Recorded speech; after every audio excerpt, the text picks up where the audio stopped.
잠깐 같이 기도드리겠습니다.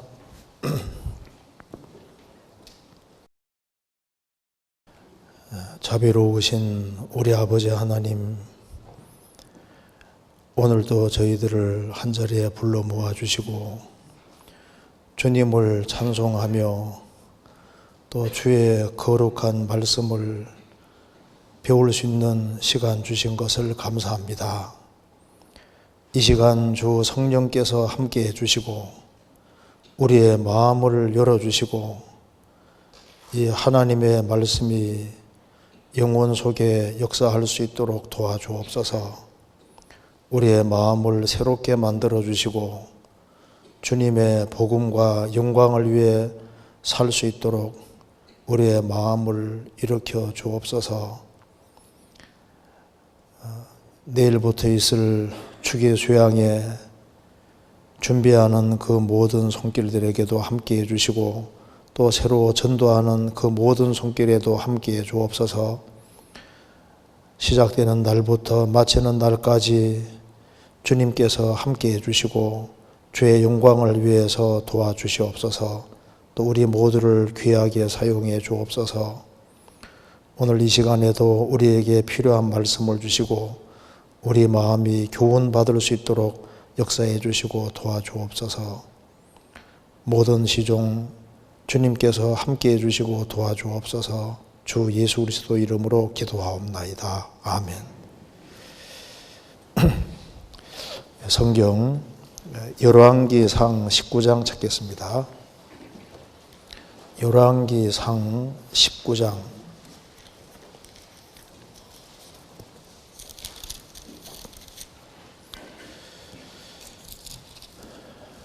제가 1절부터 읽겠습니다.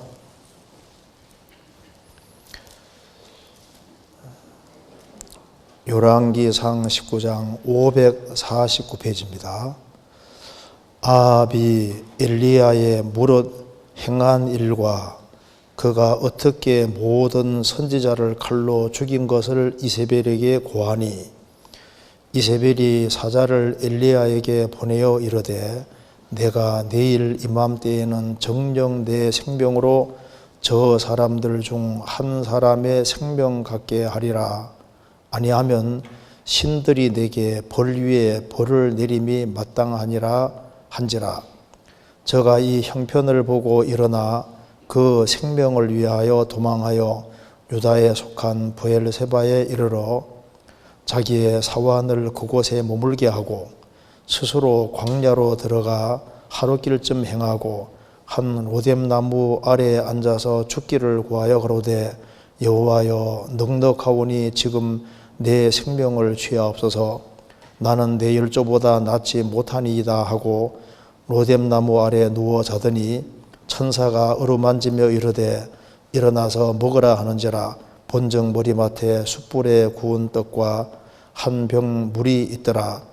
이에 먹고 마시고 다시 누웠더니 여호와의 사자가 또다시 와서 어루만지며 이르되 일어나서 먹으라. 내가 기를 이기지 못할까 하노라 하는지라. 이에 일어나 먹고 마시고 그 식물의 힘을 의지하여 40주 40야를 행하여 하나님의 산 호렙에 이르니라. 엘리야가 그곳 동굴에 들어가 거기에서 요하더니 여호와의 말씀이 저에게 임하여 이르시되 엘리야야 내가 어찌하여 여기 있느냐. 저가 대답하되 내가 만군의 하나님 여호와를 위하여 열심히 특심하오니 이는 이스라엘 자손이 주의 언약을 버리고 주의 단을 헐며 칼로 주의 선지자들을 죽였으며며 오직 나만 남았거늘 저희가 내 생명을 찾아 취하려 하나이다. 거기까지입니다.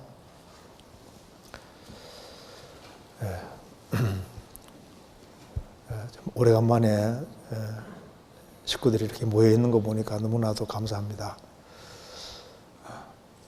교회 오니까 좋죠. 제가 오늘 열왕기상 19장을 중심으로 해서 지금 여기 코로나19로 참 이게 어려운 시절을 보내고 있기 때문에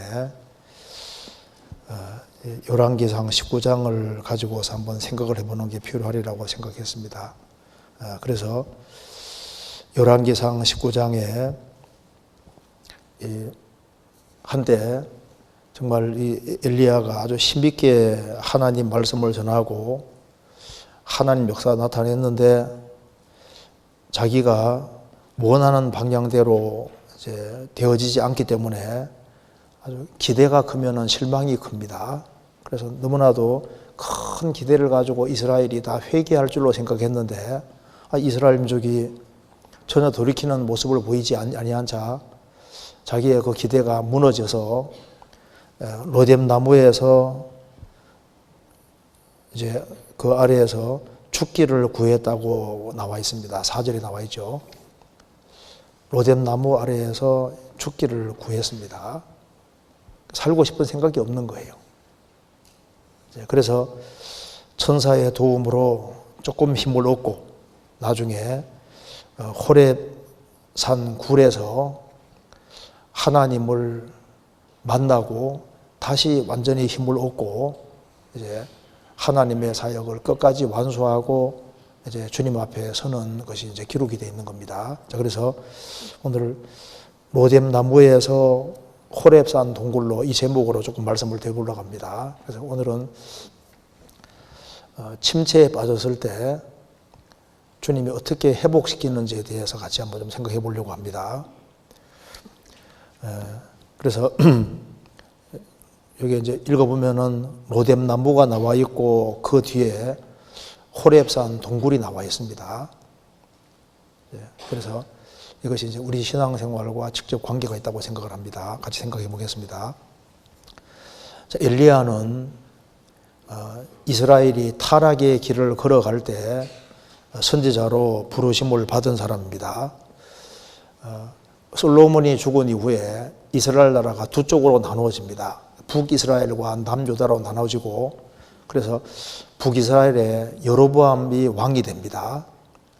그래서 이제 여로보암이 왕이 되고 보니까 매년 절기 때마다 이제 이스라엘 민족은 전부 다 예루살렘에 3차 모이게 돼 있으니까 이스라엘 백성들이 매년 3차 예루살렘으로 가면은 여로보암 왕이 생각할 때 내 목숨이 위험하겠다 싶은 생각이 들어서 이스라엘 북이스라엘 단과 베델에 이제 금송아지를 세우게 됩니다. 그래서 이스라엘 백성들의 마음을 하나님께 떠나게 하는 일을 하는 겁니다. 그래서 구약 성경 읽어보면은 느밧의 아들 여로보암의 죄라는 말씀이 성경에 계속 나옵니다. 그래서 금송아지 숭배하는 일이 됐고 이제 아합 시대에 와서는 아합 왕이 그 시돈 땅에 살고 있는 시돈 땅을 다스리던 에발이라는 사람의 딸인 거예요. 이방 여인하고 같이 결혼을 해서 그 이세벨은 아주 우상 숭배에 찌들고 찌든 사람입니다. 바알 숭배자거든요. 그래서 이제 이스라엘 땅에 바알 숭배를 적극적으로 가지고 들어온 여자가 이세벨입니다. 그래서 이제 느밧의 아들 여로보암의 죄에다 플러스해서 이제 바알 숭배까지 이스라엘 땅에 아주 크게 퍼지고 있는 상태입니다. 이때 이제 하나님께서 엘리야를 통해서 3년 6개월 동안 기근을 주시는 거예요. 그러면은 이스라엘 백성들은 우리가 죄를 지었구나 하고 돌이켜야 되는데 돌이킬 줄 모르는 겁니다. 그래서 하나님께서 이제 엘리야 선지자를 통해서 이스라엘 민족을 회개시키려고 했던 겁니다. 그래서 이제 3년 6개월 동안 기근이 있고 난 이후에 이제 하나님께서 이제 엘리야 선지자에게 말씀합니다. 너는 이제 아합 왕을 만나라. 내가 비를 줄 것이다. 그래서 아합 왕을 만나게 됐을 때 이제 엘리야는 말합니다. 자, 당신이 지금 바알 숭배를 하고 있는데 바알과 아세라 선지자가 진짜 하나님인지 여호와가 하나님인지 시업을 하도록 바알과 아세라 선지자들을 갈멜산으로 모아 주십시오. 그래서 이제 바알 선지자 450명과 이제 엘리야가 이제 경합을 벌이게 되는 겁니다. 그래서 어느 신이 진짜 신인지 모든 백성들 앞에서 한번 확인을 시키자. 그래서 이제 아합이 좋다. 그렇게 해서 이제 바알 선지자 450명을 모았던 겁니다. 그리고 이제 엘리야가 말을 합니다. 자, 어느 신이 진짜 신인지를 백성들 앞에서 확실하게 확인을 시켜야 되는데 이제 방법을 이렇게 얘기를 하는 겁니다. 자, 너희들이 먼저 450명 많으니까 너희들이 먼저 신에게 먼저 한번 해봐라. 그래서 이제 송아지 2마리를 가져와서 한 송아지는 너희 편에, 한 송아지는 내 편에 두고 하늘에서 불이 내려오는 것을 통해서 누가 진짜 신인지를 한번 확인하자. 좋다. 그래서 이제 바알 선지자들이 먼저 짐승을 딱 잡아놓고 바알 신에게 제사 드리면서 불러서 응답해달라고 계속 부르짖는 겁니다. 그런데 뭐 아침부터 저녁 될 때까지 아무리 뭐 부르짖어도 바알 신이 있어야 응답을 하죠. 그래서 엘리야가 조롱을 합니다. 야, 혹시 너희 신이 이제 묵상하고 있는 게 아니냐? 혹시 잠깐 나간 것이 아니냐? 혹 길을 가고 있는 것이 아니냐? 혹 잠드는 것이 아니냐? 이렇게 조롱을 하는 겁니다. 그러니까 이제 몸에 막 칼을 그으면서 막 피를 내면서 막 바알이 응답와서 하는데 바알 신이 있어야 응답하죠. 그래서 이제 엘리야가 말합니다. 자, 백성들을 다 가까이 오게 하고 여호와의 단을 다시 수축을 했습니다. 12돌을 탁 취해서 이제 단을 제대로 쌓고 주위에 도랑을 만들고 나무를 버려놓고 송아지로 각을 탁 떠서 나무에 올려놨습니다. 그리고 이제 통에다가 물을 잔뜩 채워서 번제물 위에 물을 3번이나 부었습니다. 붓고 또랑에 옆에 이제 또랑이 있으니까 그걸로 물이 거덕하게 됐으니까 인위적으로는 절대 불을 못 붙이게 돼 있는 겁니다. 그런 상태에서 이제 엘리야가 하나님께 기도할 때 하늘에서 불이 내려와서 재물과 도랑을 탁 살라버리지 않습니까? 싹 물을 훑어가지고 올라간 겁니다. 그때 이스라엘 백성들은 여호와는 과연 하나님은 여호와시도다 그걸 알게 된 겁니다. 찾아보시겠습니다. 그 앞에 열왕기상 18장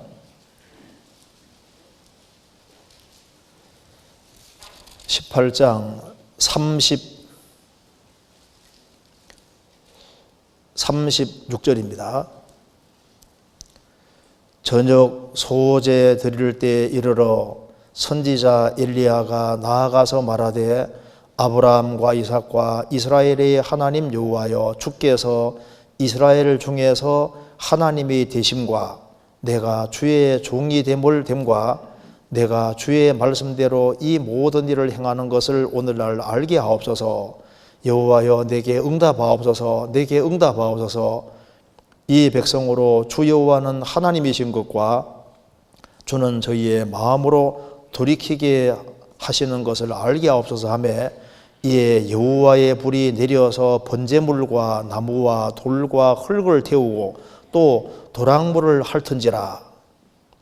모든 백성이 보고 엎드려 말하되 여호와 그는 하나님이시로다. 여호와 그는 하나님이시로다 하니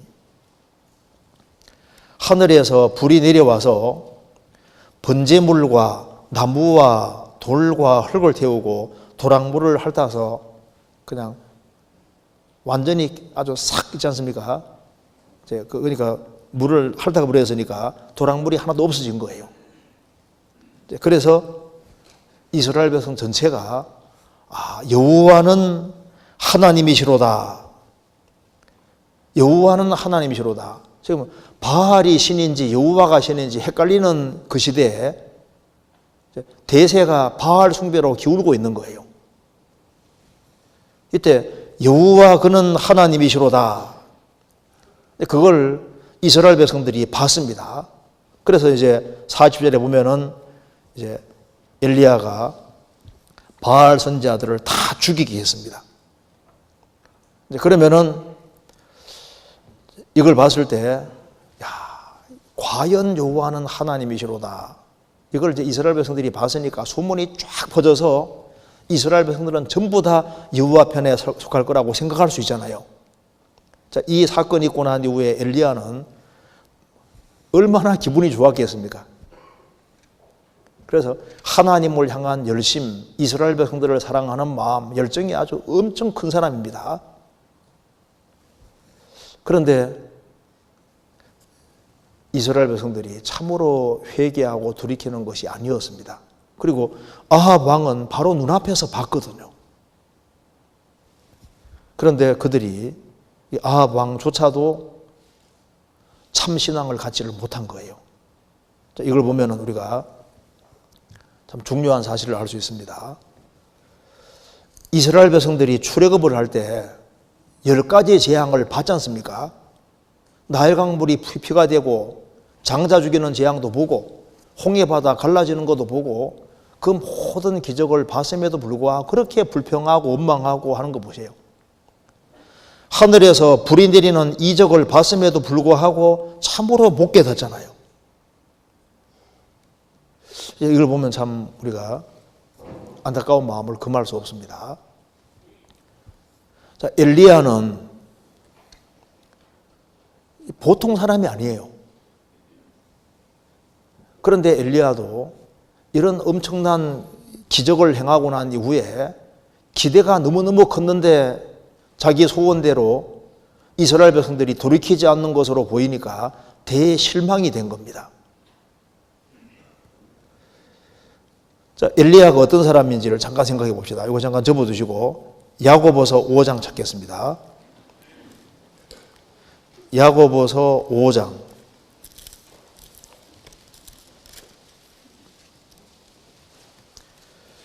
(5장) 17절.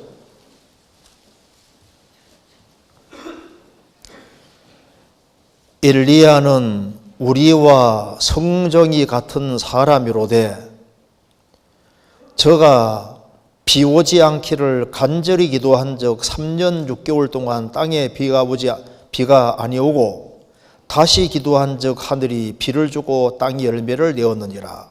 엘리야는 하늘을 열고 닫는 사람이었습니다. 여기 중요한 구절은 엘리야는 우리와 성정이 같은 사람이었다. 우리하고 똑같은 살과 피를 가진 사람이고 우리하고 다를 바가 전혀 없는 똑같은 사람이다 그 말입니다. 엘리야가 여기 나타나서도 우리하고 똑같은 살과 피를 가진 아주 평범한 사람인 거예요. 그런데 엘리야는 우리하고 똑같은 사람이지만은 저가 비가 오지 않기를 간절히 기도한 적 3년 6개월 동안 비가 오지 않고 또 기도하니까 다시 하늘이 비를 줬다. 그 엘리야는 하늘을 열고 닫는 사람이고 그 기도의 사람입니다. 그리고 하나님을 실제로 많이 체험한 사람이에요. 그리고 엘리야는 기도의 사람이고 하나님의 능력을 많이 체험한 사람이고 그리고 엘리야만큼 용감한 사람이 어디 있습니까? 바알 선지자, 아세라 선지자를 다 모으고 그 사람 혼자서 그렇게 싸우는 것은 이건 보통 신앙이 아니지 않습니까? 바알 선지자, 아세라 선지자 다 오라 그랬는데 바알 선지자들 450명만 온 것 같아요. 그럼 우리가 한 사람이 450명하고 싸운다 할 때 그거 안 쉽잖아요. 엘리야는 굉장한 용기의 사람입니다. 아주 용맹한 사람인 거예요. 그리고 하늘에서 불이 내리는 것을 실제로 봤고 그리고 이제 엘리야는 하늘에서 불이 내리는 거 봤을 때 얼마나 그 기분이 좋았겠습니까? 왜 기분 좋았냐면은 이제 이스라엘 백성들은 전부 다 하나님 편에 속할 거다.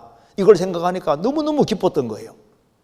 그래서 엘리야에게 하나님의 능력이 임하니까 아합 왕 앞에서 달려가는데요. 갈멜산에서 이제 왕궁까지 달려가는데 한 5km 되거든요. 마차 앞에 달려갔다고 돼 있잖아요. 이때가 엘리야가 최고 신날 때일 것 같습니다. 한번 찾아보시겠습니다. 그 앞에 여기 열왕기상 18장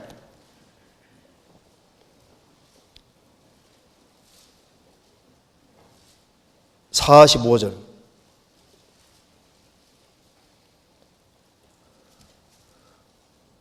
조금 후에 구름과 바람이 일어나서 하늘이 캄캄하여지며 큰 비가 내리는지라 아합이 마차를 타고 이스라엘로 가니 여호와의 능력이 엘리야에게 임하매 저가 허리를 동이고 이스라엘로 들어가는 곳까지 아합 앞에서 달려갔더라.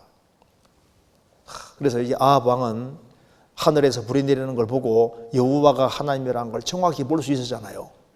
그래서 이제 왕이 마음을 돌이키면은 이제 이스라엘 백성들은 전부 다 하나님 편에 속할 거라고 하고 얼마나 그 신이 났을 겁니다. 그래서 이제 엘리야의 마음도 가장 아주 좋을 때고 아주 신났을 때고 또 하나님의 능력이 임하니까 마차 앞에 달리는데 25km 되는 곳을 달려갔더라. 얼마나 신이 났을 거예요. 그리고 여호와를 향한 열심이 특심한 사람이니까 이스라엘 백성 전체가 정말 돌이킬 거로 생각했습니다. 그래서 기대가 막 굉장히 컸는데 자기 기대하고 너무 달라진 겁니다. 그 뒤에 19장 1절입니다. 열왕기상 19장 1절. 아합이 엘리야의 무릇 행한 일과 그가 어떻게 모든 선자를 칼로 죽인 것을 이세벨에게 고하니. 아니, 이 아합이 참 문제 있는 사람입니다. 어떻게 해야 됩니까? 이게 이세벨을 설득을 시켜야 되잖아요. 엘리야의 무릇 행한 일과 그가 어떻게 모든 선자들을 칼로 죽인 것을 이세벨에게 고하니.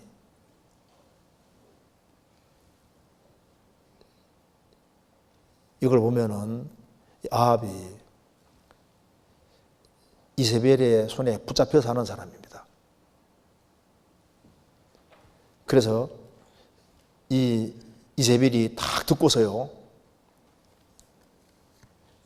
엘리야를 가만두면 안 되겠다고 생각한 겁니다. 그래서 2절에 보면은 이세벨이 사자를 엘리야에게 보내어 이르되 내가 내일 이맘때에는 정녕 내 생명으로 저 사람들, 바알 선자들을 죽인 사람들 중에 한 사람의 생명 갖게 하리라. 아니하면 신들이 내게 벌 위에 벌을 내림이 마땅하니라 한지라. 자, 엘리야는 대실망이 됐습니다. 이 아합이 회개해야 되는데 아합이 전혀 회개치 아니하고 이세벨의 편을 드는 거예요. 그래서 아차, 이 아합은 근본적으로 문제 있는 사람이라는 걸 깨닫고 이런 이야기를 직접 들은 이세벨도 전혀 돌이키지 아니하고 오히려 하나님을 대적편에 서는 걸 보고 또 이 상황을 보아하니 이스라엘 백성들조차도 그 많은 기적을 보고도 그 큰 기적을 보고도 안 돌이킨다고 생각이 들어가니까 실망에 실망이 된 겁니다. 그래서 우리 여기서 알 수 있는 것은 이적을 보았다고 해서 참 신앙을 가진다고 생각하면 안 될 겁니다. 이적 신앙은 참 위험한 신앙이에요. 기적을 보지만은 기적을 봤다고 해서 참 신앙으로 꼭 가는 건 아닙니다. 요한복음 2장 찾겠습니다.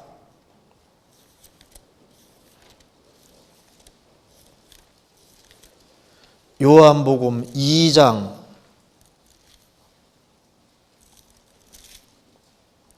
23절.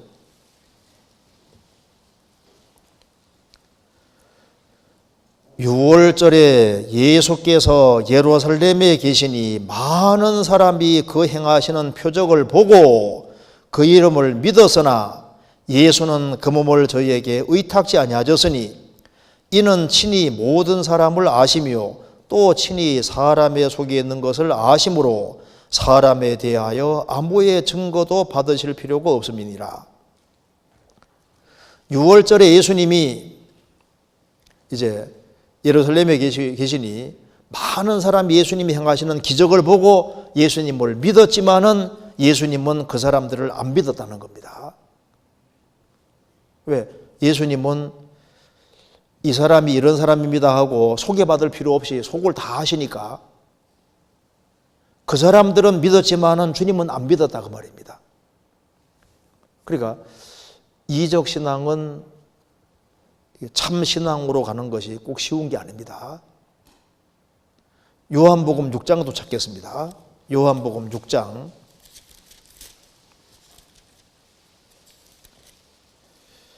6장 2절입니다. 큰 무리가 따르니 이는 병인들에게 행하시는 표적을 보미로라. 예수님 공생의 당시에 큰 무리가 예수님을 따라다녔습니다. 왜? 기적을 봤기 때문에. 이제 예수님이 보리도 5개, 물고기 2마리로 5,000명을 먹이셨습니다. 그 기적을 보여주시고 난 이후에 영혼에 대한 얘기를 하시니까 어떻게 했습니까? 다 물러갔습니다. 예수님이 이제 12명만 남았지 않습니까? 66절입니다. 이러므로 제자 중에 많이 물러가고 다시 그와 함께 다니지 아니하더라. 그래서 이적 신앙은 위험한 신앙이고 참 신앙은 말씀을 통해서 그리스도를 확실하게 깨닫고 믿는, 확실히 알고 믿는 그 믿음이 아니면 안 되는 겁니다. 참 신앙은 굉장히 적다는 걸 알 수 있잖아요. 하나님 백성인 이스라엘이 눈앞에서 하늘에서 불이 내려오는 것을 보고 입으로 시인하기를 여호와 과연 그는 하나님이시로다 하나님이시로다 했는데 참 신앙까지 이어진 것은 너무나도 적었습니다. 그렇잖아요. 그래서 엘리야는 이스라엘 백성들이 정말 돌이킬 걸로 생각했는데 그 기적을 보여준 때나 안 보여준 때나 상황이 변하지 않는 거로 보이니까 기대가 크니까 낙담하고 실망했던 겁니다. 이걸 보면은 엘리야 같이 성령이 충만하고 엘리야 같이 아주 열심히 특심하고 그리고 열정이 그렇게 대단한 사람도 우리와 성정이 똑같은 사람이기 때문에 기대가 너무 컸기 때문에 실망도 그만큼 컸습니다. 그래서 그는 마음이 딱 지친 거예요. 내가 이렇게까지 했는데 이스라엘 백성들이 전혀 돌이키지 않는 모습을 보고서 대실망이 된 겁니다. 하늘에서 불이 내려오는 것을 분명히 봤음에도 불구하고 가장 가까이에서 본 왕도 안 돌이키잖아요. 그리고 이세벨은 더 강경하게 나가고 이스라엘 백성들은 돌이키지 않는 것으로 보이니까 마음에 너무 실망이 되니까 더 이상 이제 선지자고 뭐고 다 이제 뒤로 하고 살고 싶은 마음이 없어져 버리는 거예요. 그래서 이 실망이 되어지면은 신앙이 후퇴되게 되는 겁니다. 마음에 큰 낙심이 된 겁니다. 이것이 남의 얘기가 아니지 않습니까? 엘리야가 낙심을 하고 마음에 아주 큰 아주 마음에 굉장한 실망이 이렇게 온 겁니다. 이 모습 보면은 이것이 우리의 모습하고 너무나도 유사하다는 걸 알 수 있습니다. 왜 여기에 낙심을 하게 되고 마음이 이제 이렇게 답답하게 되냐면은 결실이 없는 거로 보이잖아요. 그런 말을 했습니다. 하나님 앞에서도 하나님의 선지자는 오직 나만 남았습니다. 내 생명도 찼습니다. 나만 남았습니다. 이게 무슨 말입니까? 그러니까 그렇게 하나님 말씀대로 해도 3년 6개월 동안 기근도 징계도 받고 그리고 하나님의 기적도 그렇게 봤음에도 불구하고 이스라엘 백성들이 돌이키질 않으니 결실이 아무것도 없으니까 이제 큰 낙담이 찾아왔습니다. 그래서 항상 성공 뒤에 조심해야 되는 겁니다. 성공 뒤에. 다윗도 사울을 피해서 도망다닐 때는 얼마나 아주 신실하게 살았잖아요. 나중에 왕이 되고 난 이후에 전쟁을 하다가 계속 승리를 합니다. 이제 승리를 거듭하다 보니까 이제 나는 전투에 참여 안 해도 되겠지 생각이 들어가니까 본인은 할 만큼 있다 생각하니까 마음에 쉬는 거예요. 이스라엘 백성들은 전쟁터에 있는데 다윗은 왕궁에서 쉽니다. 왜? 나는 할 만큼 했다. 그리고 이제 슬슬 게으름이 찾아왔습니다. 늦게 일어나잖아요. 마음이 풀어지니까 그전에는 여자를 봐도 그냥 여자로만 그냥 지나같이 보였을 텐데 이제 바세바를 보니까 목욕하는 게 너무 이쁘게 보이는 거예요. 결국은 간음죄도 짓고 살인죄도 짓게 되지 않습니까? 왜? 승리를 거듭하다 보니까 이 정도면 됐다 생각이 들어가고 그러니까 마음이 풀어지고 그래서 결국은 죄를 짓게 되는 그런 일이 생겼습니다. 그래서 승리 뒤가 참 조심해야 될 겁니다. 기드온도 전쟁에 승리한 이후에 이스라엘 백성들이 가지고 있는 것 중에 일부를 이제 자유롭게 바치게 했잖아요. 그거 가지고 에봇을 딱 만들었는데 그것이 나중에 울무가 됩니다. 그러니까 승리한 뒤에 조심해야 되는 거예요. 엘리야도 승리한 뒤에 자기 생각대로 자기 원대로 되기를 바랐는데 원대로 안 되니까 낙심이 찾아오고 실망이 찾아오게 된 겁니다. 우리 신앙생활도 마찬가지입니다. 우리가 그렇게 기대한 것이 있는데 기대한 대로 안 되면은 이게 낙심이 찾아오고 실망이 찾아오는 겁니다. 그래서 엘리야가 낙심했다면은 우리도 낙심할 수 있는 거잖아요. 낙심이 오는 원인은 여러 가지가 있을 수 있습니다. 가장 첫 번째는 과로 때문에 낙심이 올 수도 있거든요. 그러니까 이제 너무 피곤하고 지치면은 과로를 거듭하면은 그것 때문에 낙심이 쉽게 찾아올 수 있습니다. 근데 이제 이 과로가 원인이라면은 좀 푹 쉬면 되잖아요. 그렇잖아요. 그런데 또 한 가지 오는 이유는 이제 우리 속에 타락된 기질이 있습니다. 신앙생활을 잘하고 싶은데 잘 안 되잖아요. 그래서 고린도후서 5장에는 육체를 짐이라고 했습니다. 이 짐덩어리를 주님 오시는 날까지 짊어지고 가야 되니까 육신이 말을 잘 들으면 좋은데 안 들을 때가 많잖아요. 귀에만 있으면 비집고 나오니까 이 육체 때문에 이 타락된 기질이 계속 공격하는 것 때문에 그것 때문에 싸우다가 지쳐서 피곤해서 낙심이 올 수도 있는 겁니다.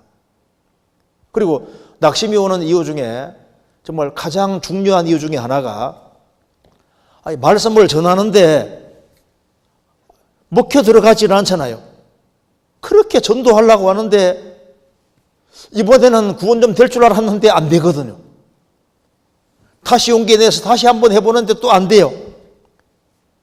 전도하다가 전도가 안 될 때 그것 때문에 낙심이 올 수 있습니다. 근데 요즘은 어떻게 생각이 되냐면은 전도가 쉽게 되면 이건 완전히 예외라고 생각이 돼요. 우리 시대만큼 참 전도하기 어려운 시대도 없습니다. 왜? 간절하게 찾는 사람 찾기가 어렵거든요. 우리가 선을 행하되 낙심하지 말지니 피곤하지 아니하면 때가 이름에 거두리라. 우리가 선을 행하되 낙심하지 말지니. 왜? 그 말이 왜 나오냐면 낙심이 되니까 하는 말인 겁니다. 피곤하게 생각하지 않고 꾸준히 하면 때가 이름에 거두리라. 선 중에서 제일 큰 선이 영혼을 건지는 구원의 길로 인도하는 것인데 그 일을 행하는데 낙심하지 말아라. 피곤하게 생각하지 않으면 때가 이름에 거두리라. 그래서 전도를 하다가 잘 안 되는 것 때문에 그것 때문에 상당한 실망과 낙심을 하게 되는 겁니다. 전도해도 안 되는 거예요. 데살로니가 후서 3장 찾겠습니다. 데살로니가 후서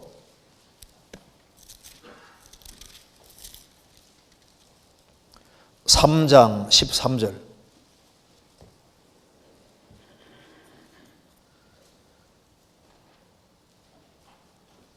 형제들아, 336페이지입니다. 형제들아, 너희는 선을 행하다가 낙심치 말라. 선을 행하다가 낙심치 말라. 가족을 전도하려고, 주님 품으로 인도하려고 노력함에도 불구하고 이게 안 되는 거예요. 안 되니까 주님은 포기하지 않았는데 자기 스스로 포기하고 낙심을 하는 겁니다. 그리고 전도뿐 아니라 뭔가 자신이 마음 먹고 계획 세운 것이 있는데 계획한 대로 안 되니까 이게 실망하는 겁니다.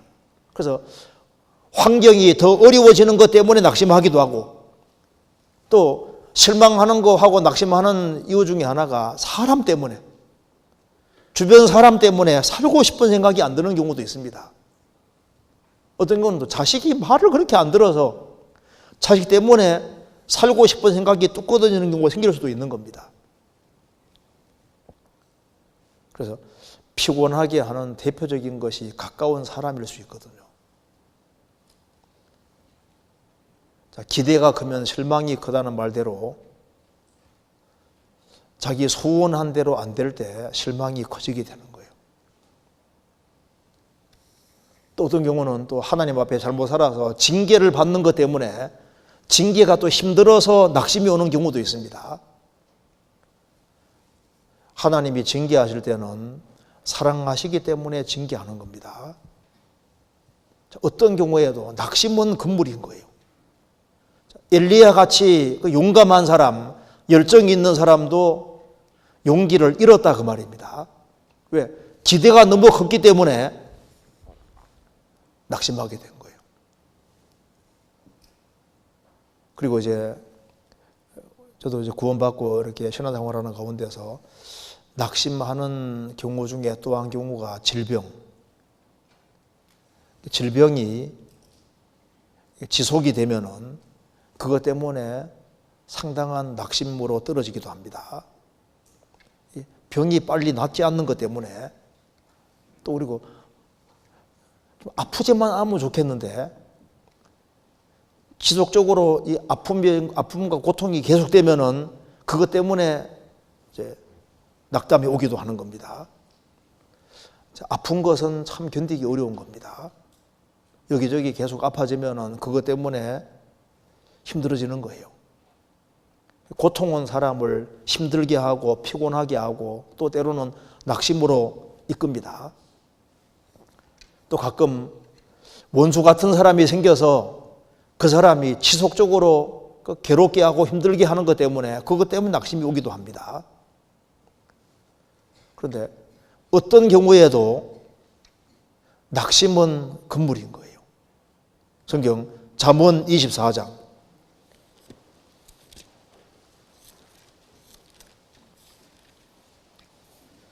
24장 10절.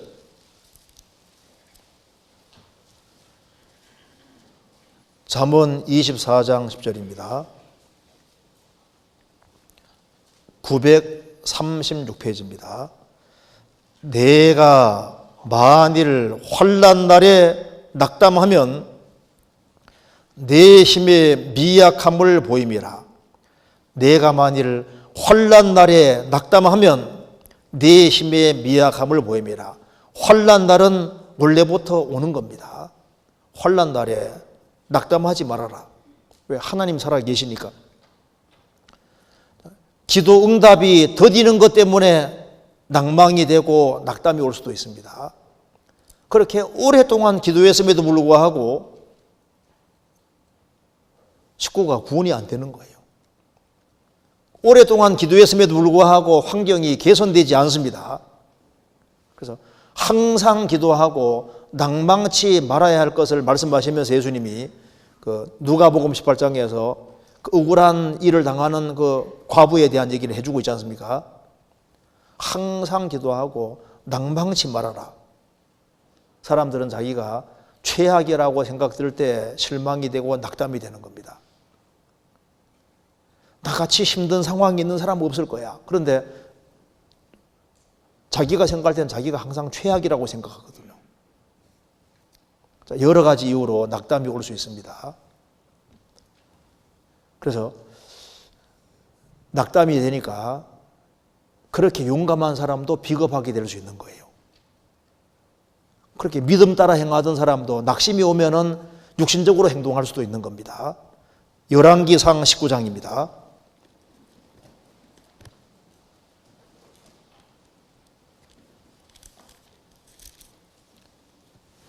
19장 3절.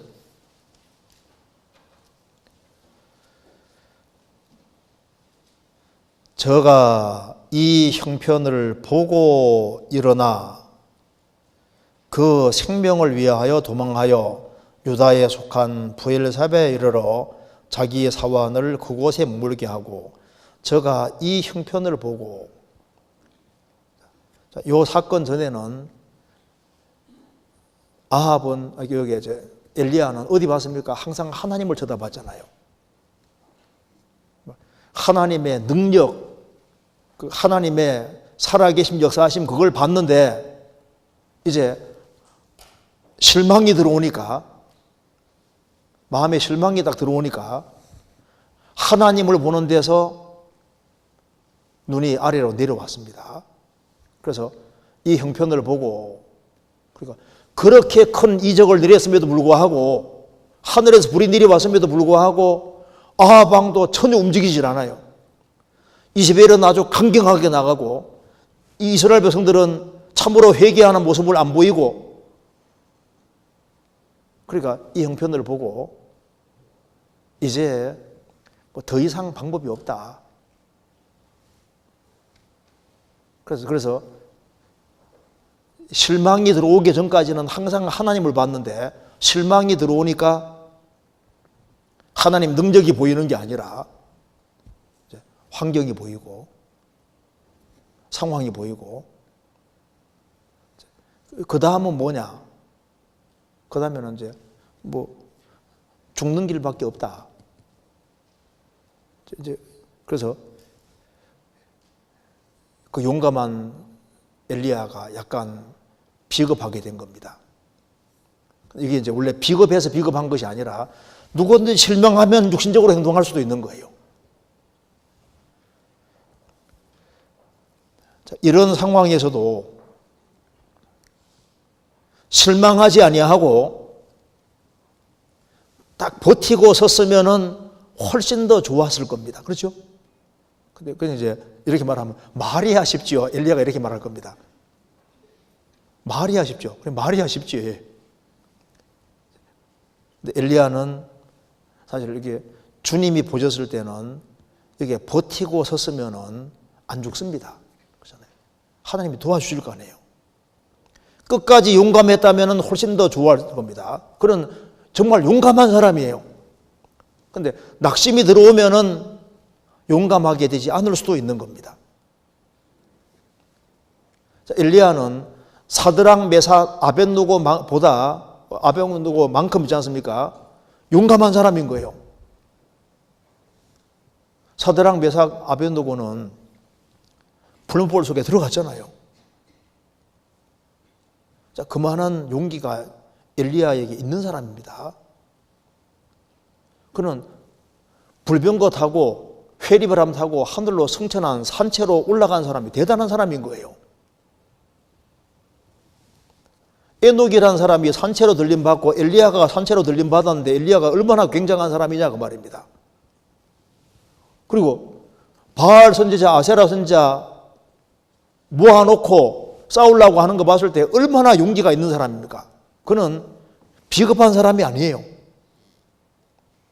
역사 속에서도 황금의 입이라고 하는 별명을 가진 크리소스톰이라는 사람이 있습니다. 근데 그 사람이 이제 왕후가 그 그리스도를 이제 위협합니다. 너 설교 그런 식으로 하면은 너 죽을 거다 하니까 그리스도님이 말하기를 나는 죄밖에 두려운 것이 없습니다.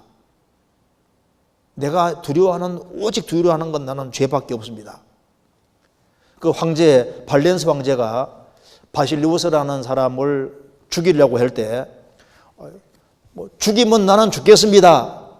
그렇게 되면 난 천국에 더 빨리 가게 되니까 나는 죽는 거 환영합니다. 못 죽였잖아요. 그 세상에는 용감한 사람이 얼마든지 있습니다. 루터가 보름수 국회로 갈 때도 화형당할 걸 각오하고 간 거예요.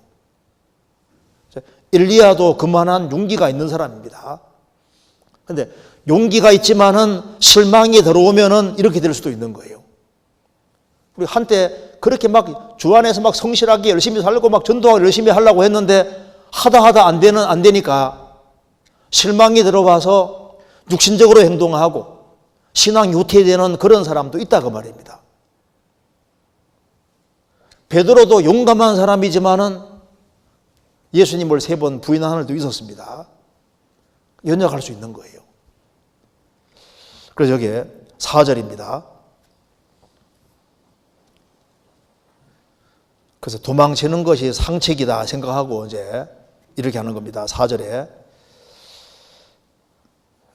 3절 저가 이 형편을 보고 일어나 그 생명을 위하여 도망하여 유다에 속한 부엘세바에 이르러 자기의 사환을 그곳에 머물게 하고 스스로 광야로 들어가 하룻길쯤 행하고 한 로뎀나무 아래 앉아서 죽기를 구하여 가로되 여호와여 넉넉하오니 지금 내 생명을 취하옵소서 나는 내일조보다 낫지 못하니이다 하고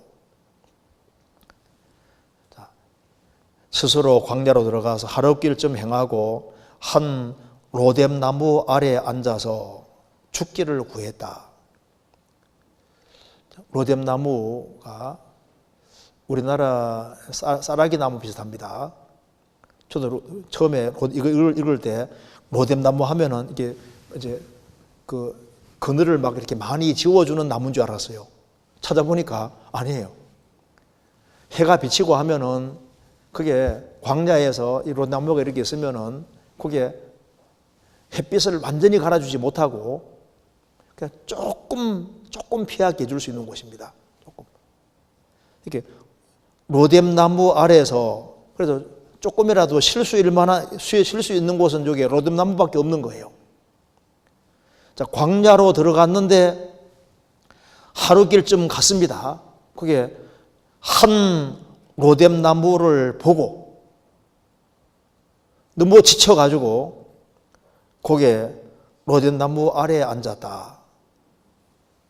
그러니까 로뎀나무가 이렇게 있으면은 그게 해가 비치면은 햇살이 다 뚫고 들어옵니다. 그래도 조금의 그늘은 있습니다. 그래서 제가 찾아보니까 로뎀나무는 로뎀이라는 뜻이 진흙탕, 식궁창, 비참 이런 뜻이랍니다. 그러니까 이게 로뎀나무 아래에 앉았다. 아주 쉽게 말해서 아주 가장 비참한 말이 있다. 광야에서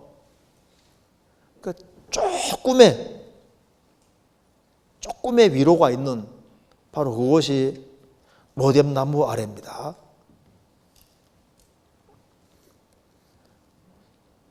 로뎀나무 아래에 앉아서 거기서 이제 죽기를 구하여 왜 죽기를 구했을까요? 이제 사람이 너무 비참한 여기에 로뎀이라는 말 자체가 비참함, 진흙탕, 식궁창 이런 뜻이니까 지금 여기 엘리야는 지금 마음이 가장 비참한 가운데 있는 거예요. 스스로 하나님이 원하시는 일을 하고 결과를 하나님께 맡겨야 되는데 자기가 원하는 결과가 안 나타난다고 생각을 하니까 대실망을 했는데 사실은 이게 실망할 상황은 아니었거든요. 그는 최선을 다했던 겁니다. 그럼에도 불구하고 자기가 원하는 방향대로 안 되는 것 때문에 실망에 대해서 마음이 아주 가장 비참한 상태로 있는 겁니다. 사람이 마음이 너무 비참하면은 여기 말한 대로 죽기를 구하여, 이걸 보면은 엘리야도 우리와 성정이 같은 사람이다. 우리하고 똑같은 사람이란 걸 알 수 있습니다.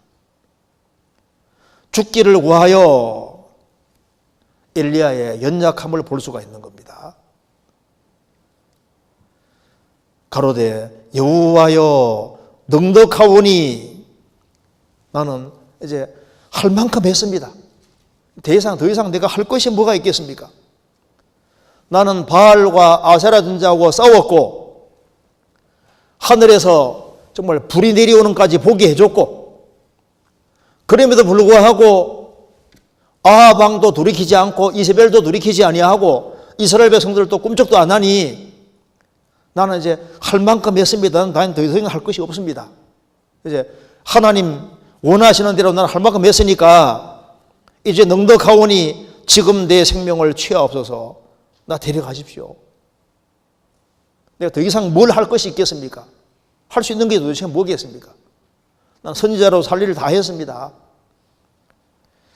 나는 내 열조보다 낫지 못함이니이다 하고, 나는 내 열조보다 낫지 못하나이다.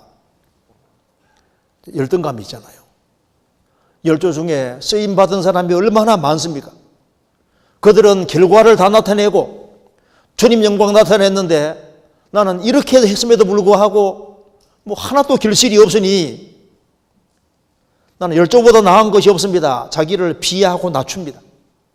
나 같은 게 도대체 뭘 하겠냐? 근데 엘리야가 얼마나 크고 귀한 선지자인데 풀이 죽으면 이렇게 되는 거예요.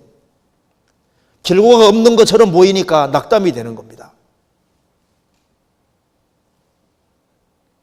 눈에 보이는 결과가 빨리 나타나야만 되는 것이 아닙니다. 안 나타나도 주님은 일을 계속하고 있는 거예요.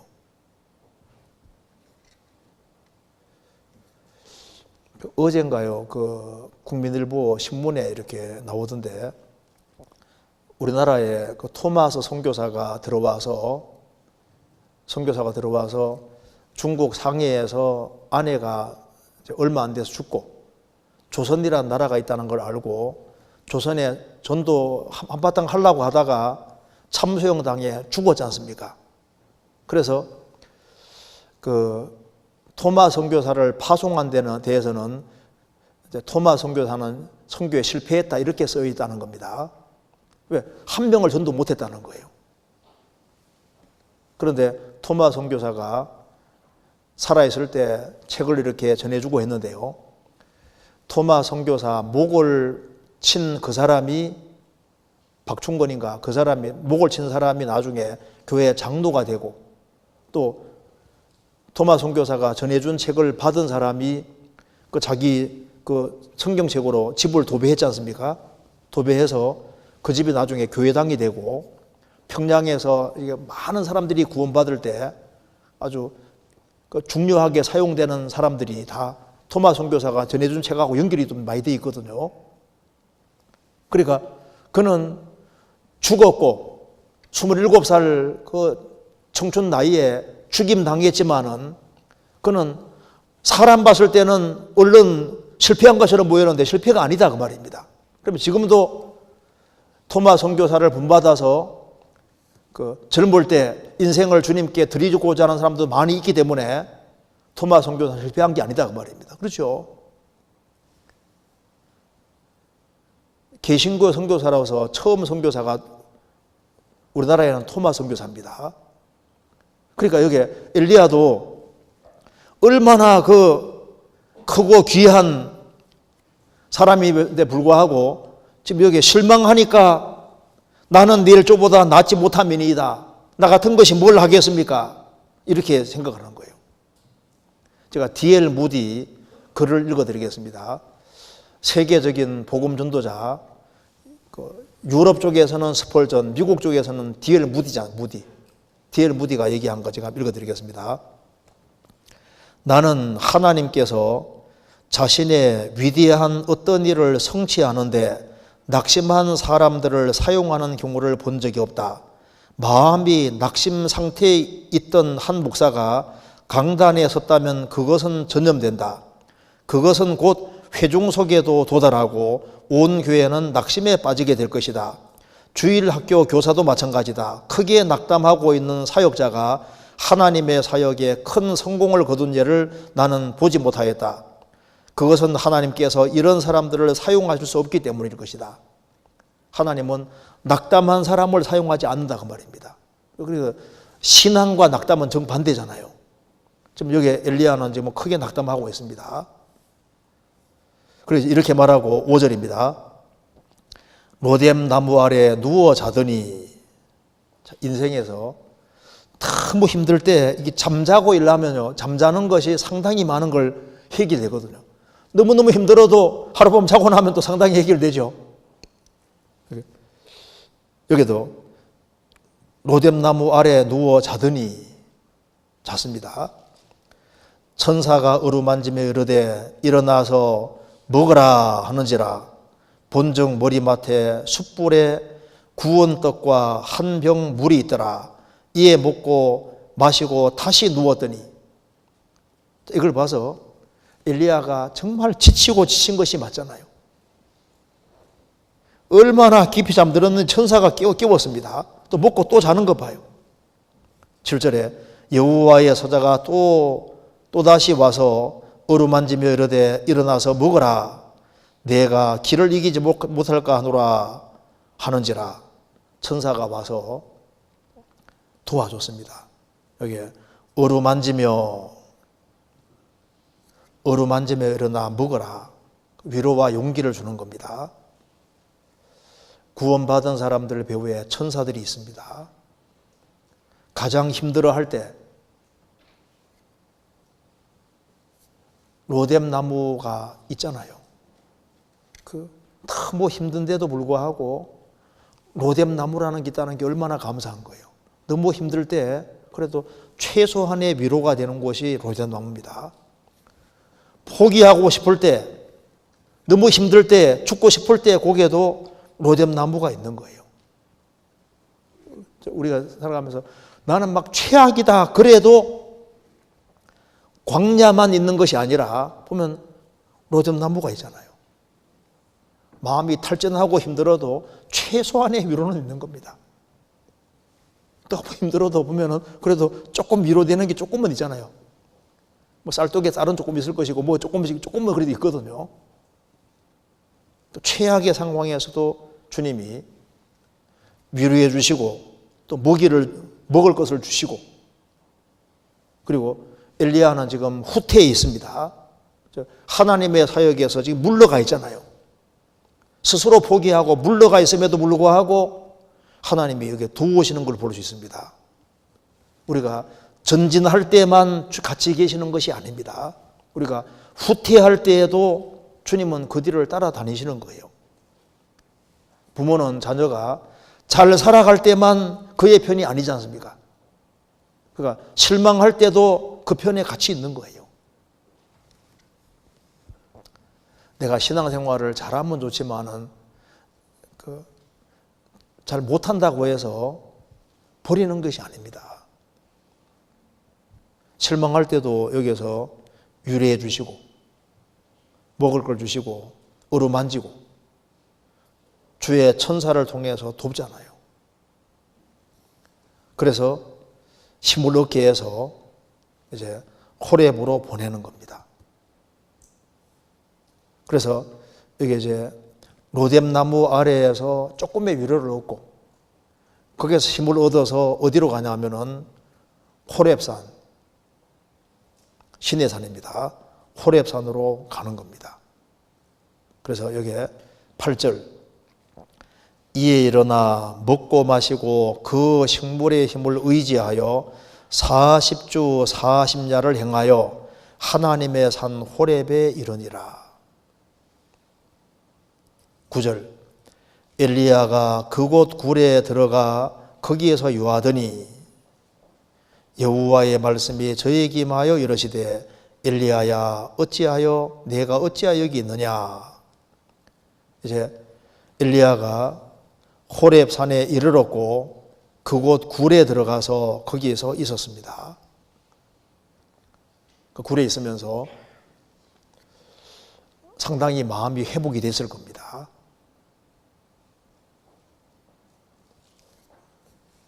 그래서 이제 여기에 로뎀 나무 아래에 있다가 호렙 산으로 갔고 그 굴에 거하면서 한동안 있었을 겁니다. 그리고 하나님이 마음이 조금씩 회복이 되니까 이제 하나님이 도대체 내가 나에게 할 일이 뭔지를 또 내가 해야 될 일이 무엇인지 어떤 방향으로 가야 될지 그걸 이제 알기를 갈망하는 그런 마음이 있었을 겁니다. 그가 실망으로 가득할 때에는 아무것도 안 보이거든요. 그런데 마음이 조금 회복되고 정신 차리고 또 마음이 조금 회복되면은 할 일을 생각하게 되는 거예요. 도대체 주님이 내게 뭘 원하실까? 하나님의 해답을 찾고 있는 중입니다. 그때 하나님이 말씀하셨습니다. 여기에 9절 엘리야가 그곳 굴에 들어가 거기에서 요하더니 여호와의 말씀이 저에게 임하여 이르시되 엘리야야 내가 어찌하여 여기 있느냐? 내가 어찌하여 여기 있느냐? 참 중요한 질문이지 않습니까? 이건 모든 사람에게 중요한 질문입니다. 내가 어찌하여 여기 있느냐? 왜 여기 있느냐? 위치가 잘못된 것이 아니냐? 이렇게 묻고 있는 겁니다. 자, 아담 안에 속한 모든 사람들, 구원받지 아니하는 모든 사람들에게는 주님이 이렇게 말씀하실 겁니다. 너는 어찌하여 계속 아담 안에 있느냐? 빨리 그리스도 안에 들어와라. 지금 아담 안에 태어나서 아담 안에 속해서 아담 안에 살아가는 모든 사람들에게 어찌하여 아담 안에 계속 헤매고 있느냐? 빨리 그리스도 예수 안에 들어와라. 이렇게 말할 겁니다. 그리고 구원받은 사람에게도 이렇게 말할 겁니다. 위치가 잘못됐을 때 어찌하여 내가 여기 있느냐? 아마 데마는 이 질문을 마음속에 계속 받았을 겁니다. 바울 사도의 동역자인 데마, 골로새서 4장 14절에는 사랑을 받는 의원 누가와 또 데마가 너희에게 문안하노라. 그 데마는 빌레몬서 1장 24절에도 동역자 중에 데마가 들어갑니다. 바울 사도와 동역하는 사람인데 디모데후서 4장 10절에 보면은 데마는 이 세상을 사랑하여 나를 버리고 데살로니가로 갔다. 데살로니가가 굉장히 큰 도시입니다. 화려한 도시입니다. 세상을 사랑해서 바울 사도와 함께 일하다가 그 위치를 버리고 세상으로 갔어요. 데마는 마음속에 계속 찔림을 받았을 겁니다. 데마야, 어찌하여 내가 여기 있느냐? 세상을 사랑해서 어찌하여 여기 있느냐? 바울 사도와 함께 일하던 그 사람이 위치를 이탈한 겁니다. 롯은 아브라함과 함께 가나안 땅에 들어갔잖아요. 그런데 세상 사랑하는 마음이 들어왔고 아브라함과 분리되는 길을 택했습니다. 소돔으로 들어갔습니다.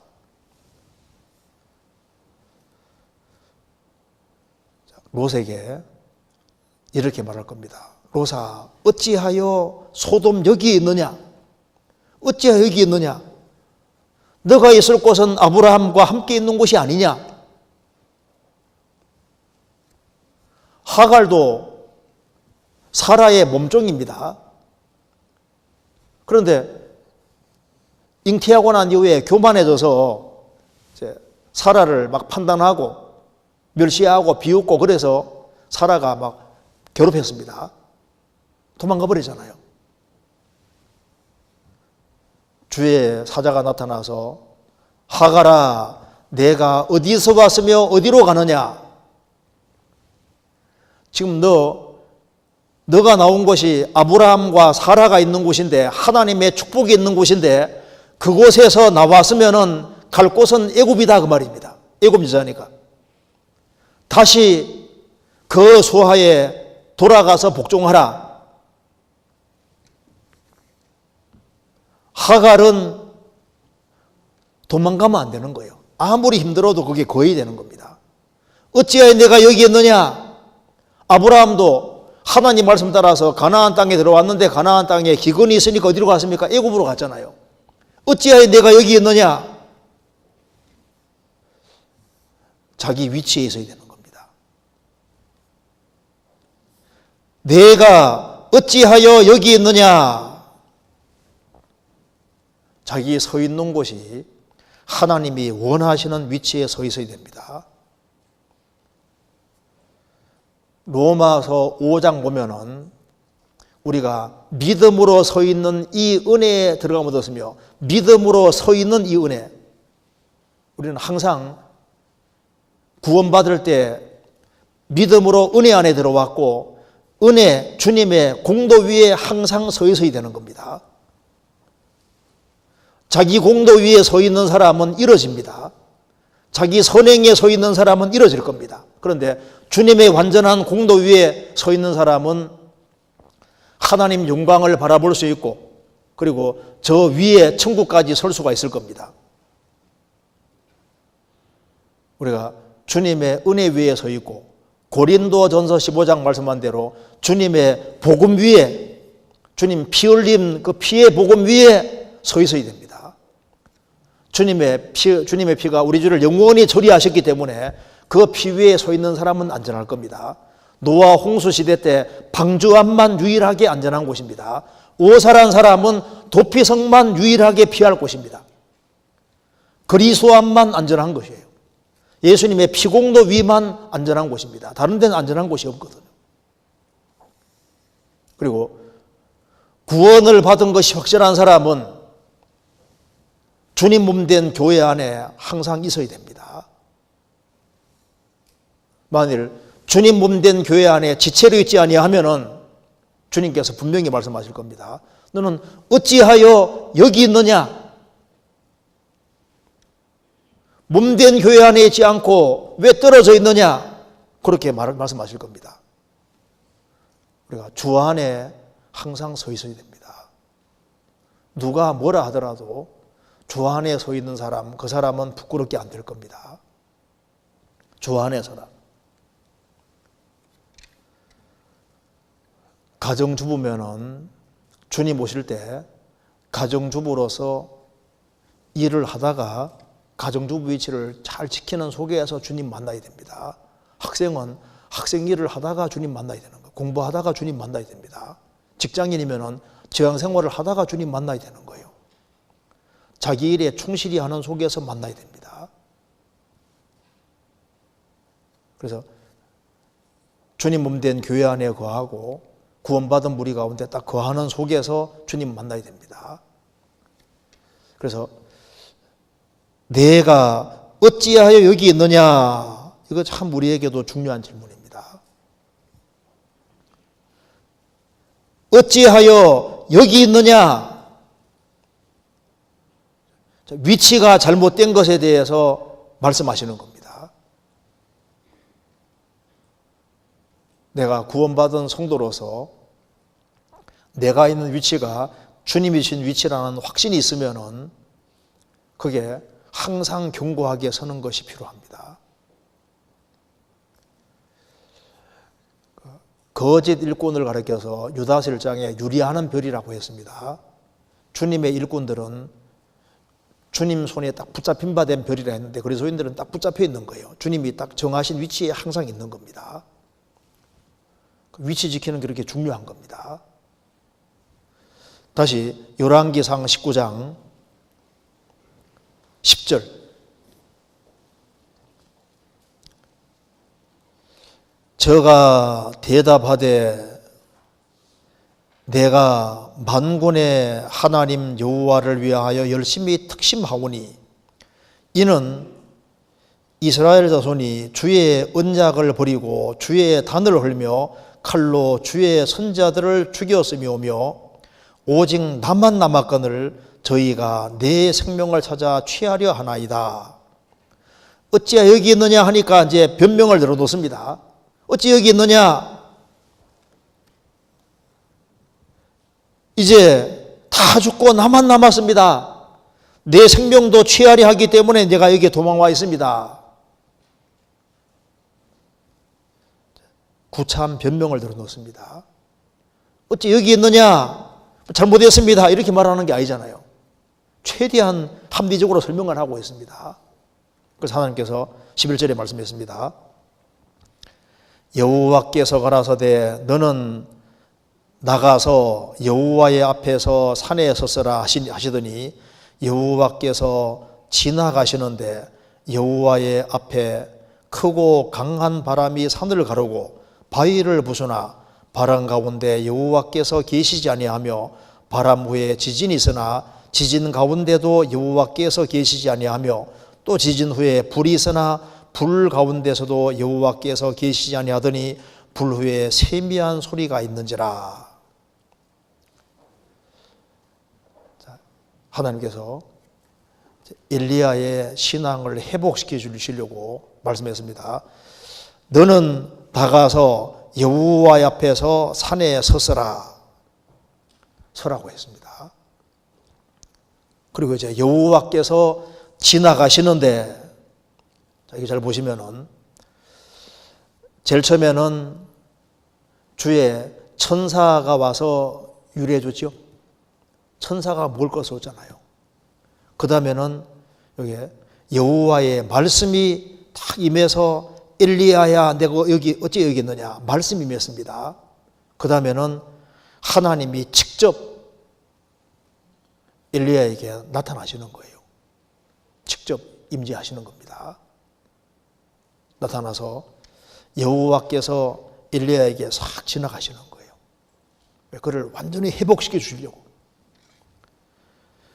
지나가시는데 강한 바람이 산을 가르고 바위를 부수나 바람 가운데도 여호와께서 계시지 아니하시고 바람 후에 지진이 있으나 지진 가운데도 계시지 않고 지진 후에 불이 있으나 불 가운데도 계시지 아니하고 불 후에 세미한 소리가 있는지라. 여호와께서 직접 엘리야에게 말씀하시는 겁니다. 세미한 소리가 있는지라. 13절 엘리야가 듣고 겉옷으로 얼굴을 가리우고 나가 굴 어귀에 섬에 소리가 있어 저에게 임하여 가라사대 엘리야야 내가 어찌하여 여기 있느냐. 엘리야는 여호와의 말씀을 들었을 때하고 이제 하나님이 직접 엘리야에게 세미한 소리로 딱 말씀하실 때 다릅니다. 그러니까 천사가 나타나서 어루만져 준 거하고 먹을 준 거하고 그 다음에 하나님 말씀이 임한 거하고 그 다음에 하나님이 직접 나타나셔서 모습을 보이진 않지만은 엘리야에게 직접 하시는 말씀인 겁니다. 세미한 소리가 있는지라. 이게 세미한 소리. 우리 시대는 너무나도 시끄럽습니다. 너무 시끄럽기 때문에 그 세미한 소리를 듣지 못하는 거예요. 왜 신앙이 이게 회복이 잘 안 되냐 하면은 하나님의 음성은 아주 세미한 음성입니다. 어떤 아버지가 목공소에 일을 하는데 목수 아들입니다. 그래서 아들이 친구들을 막 데려와서 목공소를 구경시켜 주는데 막 톱 켜는 소리, 통나무 잘라가는 소리 막 그리고 이제 통나무 자르는 소리 들리고 통나무가 떨어져 나가니까 막 굉장하잖아요. 그런데 애들이 막 구경하다가 어떤 목수의 시계를 떨어뜨린 겁니다. 톱앞에 떨어진 겁니다. 찾을 수가 없어요. 그러니까 서로 막 애들이 막 네가 잘못했다 막 이렇게 하는 중인데 그 아버지가 이제 기계를 다 끄고 애들에게 다 조용히 있으라고 했습니다. 기계를 다 끄고 조용히 있으니까 째깍째깍 소리 나잖아요. 시끄러울 때는 안 들리는 것이 조용하면 들리는 겁니다. 우리 시대에 소음이 너무 많아요. 너무 소음이 많은데 그 조용할 때 그때 들리는 소리가 있는 겁니다. 성령이 교회들에게 하시는 말씀을 들을지어다. 성령이 교회들에게 하시는 말씀도 있는데 이게 마음을 차분히 가라앉히지 아니하면은 귓전은 때리는데 영혼까지는 들어가지를 못합니다. 엘리야는 세미한 소리를 들었습니다. 엘리야야, 내가 어찌하여 여기 있느냐? 시편 40편에 보면은 다윗은 살인죄와 간음죄를 짓고 기가 막힐 웅덩이에 떨어진 겁니다. 다윗이 너무 힘들어하고 있으니까 하나님께서 다윗의 길을 통해서 예수님이 오신다는 걸 알려주셨습니다. 다윗의 길을 통하여 들리시기를. 시편 60편에는 하나님이 한두 번 하신 말씀을 내가 들었다. 권능은 하나님께 속하였다 해도다. 하나님이 한두 번 하시는 말씀을 내가 들었다. 하나님이 누구에게 들려주시냐 하면은 하나님의 음성은 세미한 소리입니다.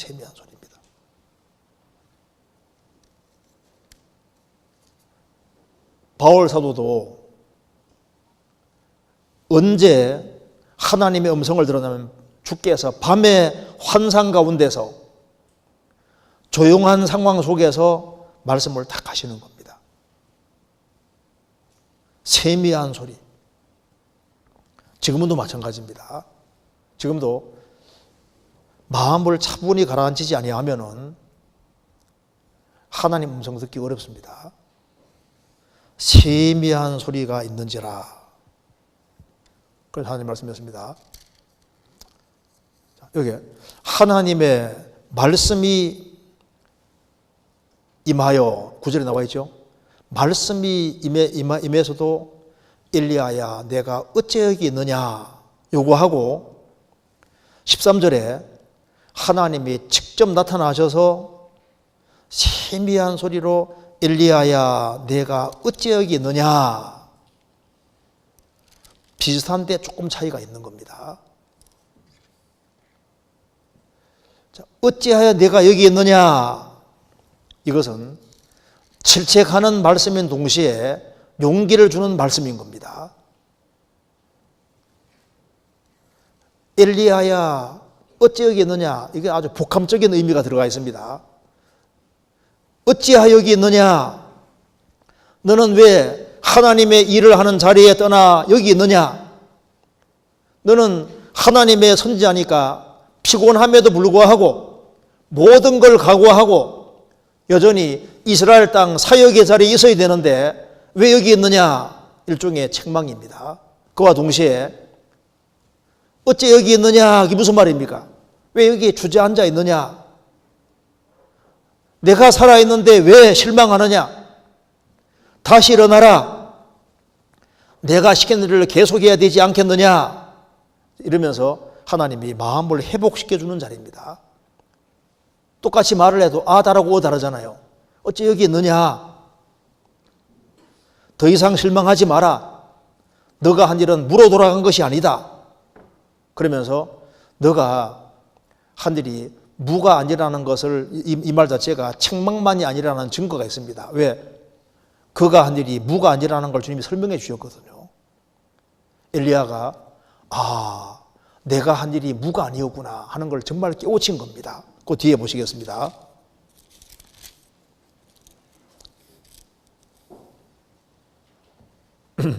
여기에 열왕기 상 19장 18절에 보시겠습니다. 그러나 내가 이스라엘 가운데 7천인을 남기리니 다 무릎을 바알에게 꿇지 아니하고 다 그 입을 바알에게 맞추지 아니한 자니라.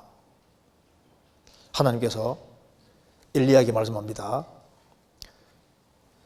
너가 한 일이 무가 아니라는 겁니다. 어찌 여기 있느냐. 이것은 회복시키는 음성인 거예요. 다시 엘리야를 일으키시는 음성입니다. 하나님의 말씀은 능력이 있거든요.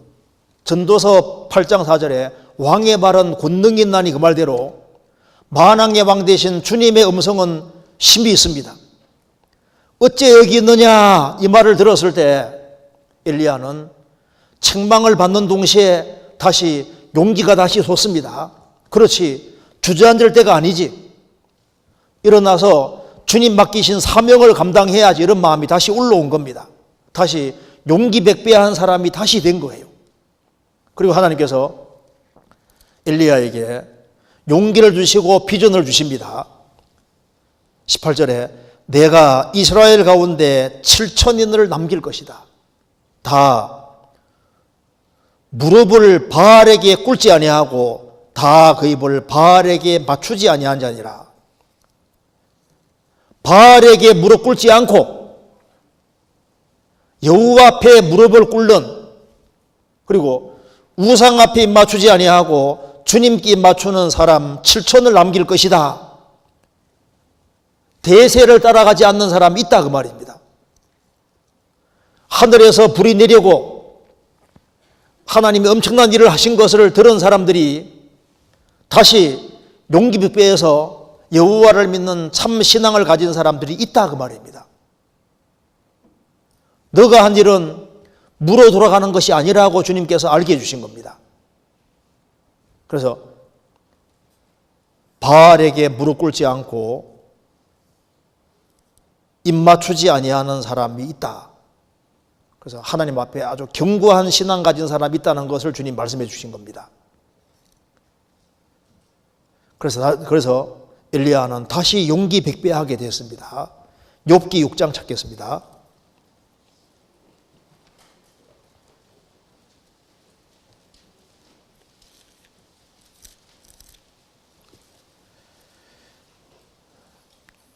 (6장 12절)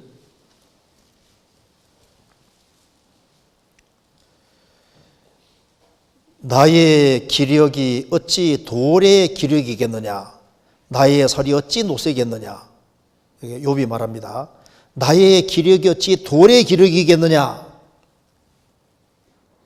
나의 기력 힘이 어떻게 돌의 기력이겠느냐, 나의 설이 어찌 노쇠겠느냐. 자기 연약하다고 말하는 겁니다. 그런데 사실은 돌의 기력을 가지고 있는 대표적인 사람이 욥입니다. 에녹 같은 사람 보세요. 정말 그런 돌의 기력이라고 할 수 있습니다. 그래서 300년 동안 하나님과 동행하는 것이 이게 얼마나 어려운 얘기입니까? 구원받고 지금 이제 시간 좀 지나도 이게 몇십 년 이거 지나는 것도 이게 안 쉬운데 300년 동행했다. 이건 돌의 기력을 가진 거거든요. 바울서도 그렇게 핍박을 많이 받으면서도 끝까지 하나님 일을 감당하는 거 보면 그런 사람은 돌의 기력을 가진 사람인 거예요.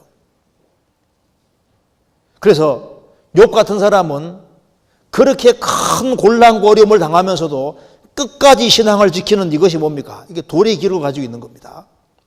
10명의 자녀가 죽고 재산 날아가고 몸이 병들고 모든 사람이 조롱하는 그 상황에서도 자기 신앙을 다 지키잖아요. 우리 구원받은 사람 중에도 돌의 기력을 가진 사람처럼 어떤 상황에서도 실망이 되지만 다시 일어나고 끝까지 주님 일을 감당하는 사람이 있습니다. 누가 돌의 기력을 가지고 있냐 하면은 책임감을 깊이 느끼는 사람은 돌의 기력을 가지게 되는 거예요. 연약한 어머니를 할지라도 남편이 죽고 자녀들만 여러 명 있을 때 아주 용감해집니다.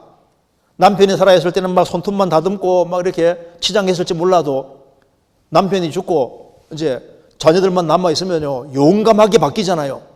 기력이 그냥 싹 바뀝니다. 왜? 책임감이 있으니까. 죽으면 죽으리라 각오 가진 사람은 그 돌의 기력을 가진 사람인 겁니다. 죽으면 죽으리라 각오하는 사람은 얼마든지 강해질 수 있습니다. 주님을 향한 불타는 사랑이 있는 사람은 돌의 기력을 가지고 끝까지 일을 수행할 수 있습니다.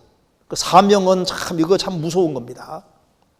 하나님께 받은 사명이 있고 이건 하나님 주신 사명이다 그렇게 믿는 사람은 잘 견딜 수 있습니다.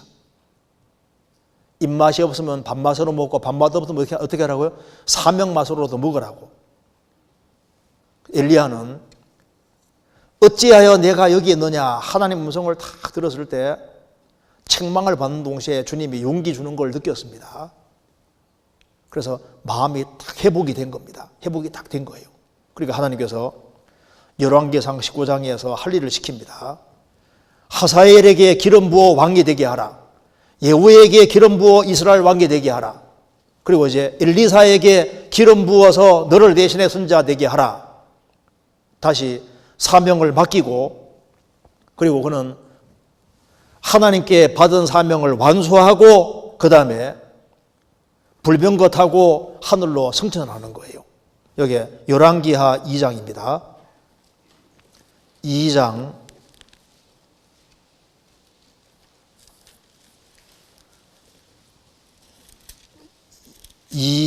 11절.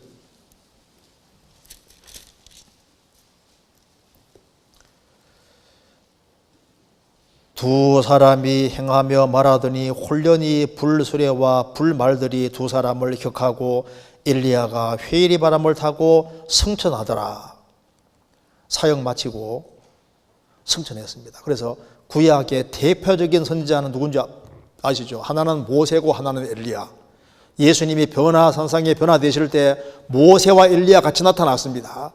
그는 정말 영광스럽게 되고 산채로 죽음 보지 아니하고 산채로 주님을 만나게 되었습니다. 주님 보시는 그날 죽고 주님 앞에 서는 모세 같은 사람도 있고 엘리야 같이 산채로 들림 받은 사람도 있는 겁니다. 우리 여기서 이제 그 엘리야의 생애를 잠깐 보면은 엘리야는 그 기적과 능력을 통해서 아주 엄청난 기적을 행해서 이스라엘 백성들이 틀림없이 돌이킬 거라고 생각을 했음에도 불구하고 기대가 너무 크니까 실망이 너무 커져서 그냥 불이 확 죽어버린 거예요. 불이 막 확 죽고 실망이 너무너무 커지니까 살고 싶은 생각이 없는 겁니다. 자기가 그렇게 열심히 일했는데도 결과가 없는 것처럼 보이니까. 그래서 스스로 광야로 들어갔는데 그래도 그 광야 속에 로뎀 나무가 있잖아요. 우리가 너무너무 힘들어 할 때도 우리 이제 너무 힘들 때는 인생이 마음이 정말 광야같이 느껴집니다. 거기에도 로뎀 나무 같은 것이 있는 거예요. 조금이라도 위로되는 것이 있습니다. 거기에 주님께서 위로해 주시고 어루만져 주시고 그래서 힘을 얻어서 호렙산까지 와서 거기에서 주님이 완전히 회복시켜 주십니다. 어떻게? 처음에는 하나님 말씀이 맺잖아요. 그래도 완전히 회복 안 되니까 하나님이 직접 엘리야를 신방해서 아주 세미한 음성으로 엘리야 마음을 일깨워 주시면서 어째 여기 있느냐 다시 일어나라고 주님이 다 하시는 거예요. 그래서 마음속에 주님이 완전히 그 마음속에 회복해 주신 겁니다. 구원받을 때도 주님이 우리 신방하신 거예요. 구원받고 난 이후에도 우리가 실망 가운데 있을 때 너무 힘들어할 때 주님이 여러 가지로 회복시켜 주시면서 나중에는 주님이 직접 그 사람 영혼을 완전히 회복시켜 주셔서 다시 일을 하게 하는 겁니다. 우리 여기에 코로나가 이제 계속 이제 기승을 부리고 있는데 참 코로나이기 때문에 이게 전도하기가 안 쉽지 않습니까? 그래 다시 힘을 내서 내일부터 주계 수양회가 있는데 다시 힘을 내서 우리가 그래도 혹시라도 구원받을지 모르니까 용기 내서 다시 주소도 보내주고 그렇게 해서 적극적인 마음을 가지고 이렇게 이번 일주일 동안 같이 수고해야 되겠습니다. 같이 기도하시겠습니다. 자비로우신 우리 아버지 하나님, 저희들을 주의 보배로운 피로 구원해 주시고 또 소망 중에 살게 해주시는 것을 감사합니다. 내일부터 있을 주기 수양에 주님이 함께 해주시고 또 구원받은 식구들 한마음과 한뜻이 되어 주의 역사를 이룰 수 있도록 도와주옵소서. 이번 주기 수양회를 통해서 많은 사람들이 구원함을 얻을 수 있도록 도와주시고 우리 모두를 귀하게 사용해 주옵소서. 우리의 사랑하는 가족들, 친척들, 이웃들 한 사람도 이루어지지 아니하고 영혼이 구원함을 얻을 수 있도록 주님이 도와주시옵소서. 가정가정마다 주님이 지켜주시고 영육 간에 도와주옵소서. 주님께서 맡기신 일을 잘 감당하고 주님 앞에 설 수 있도록 도와주옵소서. 주 예수 그리스도 이름으로 기도하옵나이다. 아멘. 찬송 같이 부르시겠습니다. 395장입니다.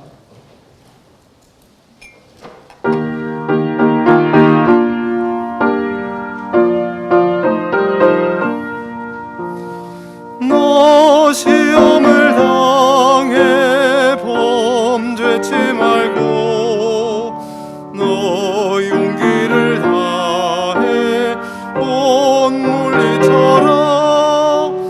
너 시험을 이겨 새 힘을 얻고 주 예수를 믿어 늘 승리하라. 우리 구주의 힘과 그의 위로를 빌라. 주님 내 편에 서서 항상 도우시리. 내 친구를 삼가 잘 선택하고 논행을 삼가 늘 조심하라. 너 열심을 다해 늘 충성하고 온 정성을 다해 주 봉사하라. 우리 구주의 힘과 그의 위로를 빌라. 주님 내 편에 서서 항상 도우시리. 잘 이기는 자는 상 주시리니 너 낙심치 말고 늘 전진하라.